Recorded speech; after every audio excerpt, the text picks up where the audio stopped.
Hello everybody, welcome to Kaz's Japanese Culture 101. I want to explain today that in Japanese schools we have two numbering systems. When I say Japanese schools, I am talking about elementary school, middle school, and high school mostly. We have shusekibango. Shuseki means attendance. Bango is number. So essentially it's like student ID, but this number is only unique to each student in a classroom, like a homeroom classrooms, okay? And you do that by hiragana order. Pick the first letter of your name, your last name, and then sort them by the order of hiragana. The other one is seinojun. This goes by height, your height, and you do this separately by gender. So let's look at them, the two, in detail. So this is how you would write shusekibango. Okay, this is based on hiragana. Okay.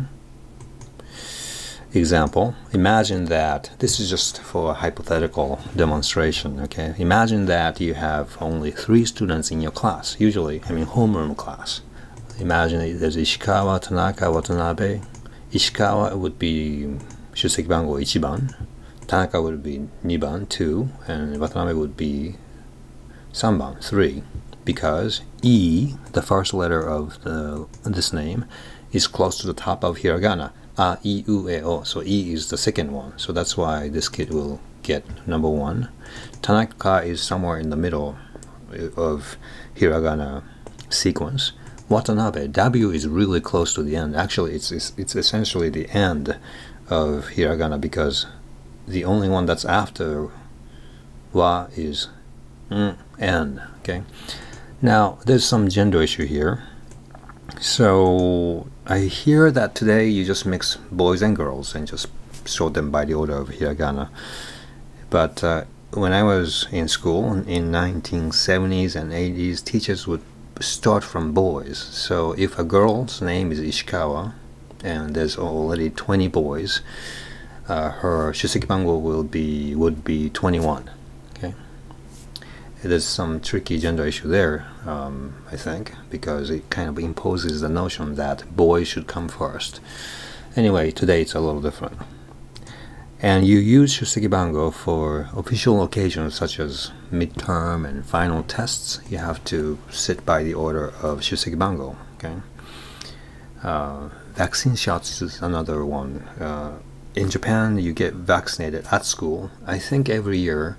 Not just for tuberculosis and stuff, but you also get it for flu, influenza. So you kind of make a line and you kind of use shusekibango to decide who goes first. Okay. Problem of shusekibango is that I already mentioned that in 70s and 80s they used to put boys first. Today I don't know if they do that. They probably mix gender. So this issue is not problem anymore, maybe. Now, I always felt bad. My name is Uekawa, so I'm usually like 2 on shusekibango, and when I line up for vaccination, everybody else is kind of waiting for their shots, but I have to go almost first or second as a guinea pig. It makes me feel really nervous. Okay, so that's what happens on a vaccination day. Seinojun, this is order of height. So let me enlarge this. So what happens is you go by the order of height, and this is used when you go to school meetings. You go out to the field, kote, school ground, and you make a formation. You make a line. So if you are short, you will be standing closer to the podium or whoever is speaking in front of you. Okay? And you do this separately for gender. So you are making a big formation on the left side facing the front of the school ground. We have first graders, and then in the middle we have second graders and third graders. Okay, middle school and high schools in Japan have only 3 grades, and we start counting them from first. In America, first grade middle school is like 8th grade, 7th graders, but we don't do that way. So, what is the issue with this? The issue is that it's very humiliating. If you are short, you are like always close to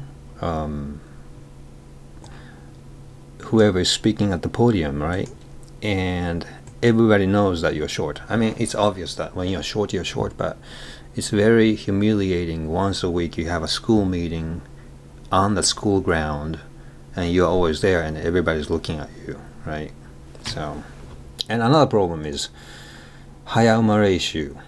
Okay, this is about birth date, and you may be wondering why birthday has anything to do with this issue of senojun. I am one of the hayaumare people. Hayaumare here means early born. Okay, Japanese school year starts from April and it ends in March. Okay, so what this means is that, like myself, I was born in February.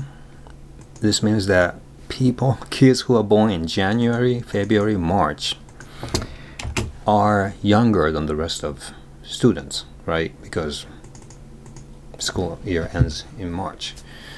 So we are always younger than the rest of students, and we are kind of shorter and smaller all the time. So what happened to me was, I feel like as a Japanese man, born around that time around that era, 1960s, late 1960s, I have average height. But because I was hayaumare, I was younger than the rest of students, I was always shorter than the rest of them. I was always shorter. So I was always like the third or fourth or fifth in the line, which was very, very humiliating. I never quite understood. When I became an adult, I realized, oh, I'm like an average height guy. Why was I always like, considered short? So this senojun system is very unfair for hayaumare kids. So what's interesting about this system is that we measure our height probably at school, I think once a year, So what happens is, among students ourselves, we kind of switch around. If you are, for some reason, taller than the guy behind you, you just talk to him and say, hey, I'm taller than you. Okay, let's switch. So that's kind of fun, and it can happen. But some small kids stay small forever. So I think it's pretty humiliating for them, like myself, I think, for a long time. So that's all for today. We have these two numbering systems in Japanese schools. If you have any questions, you can write them down underneath this video as a comment. Thank you very much. Bye.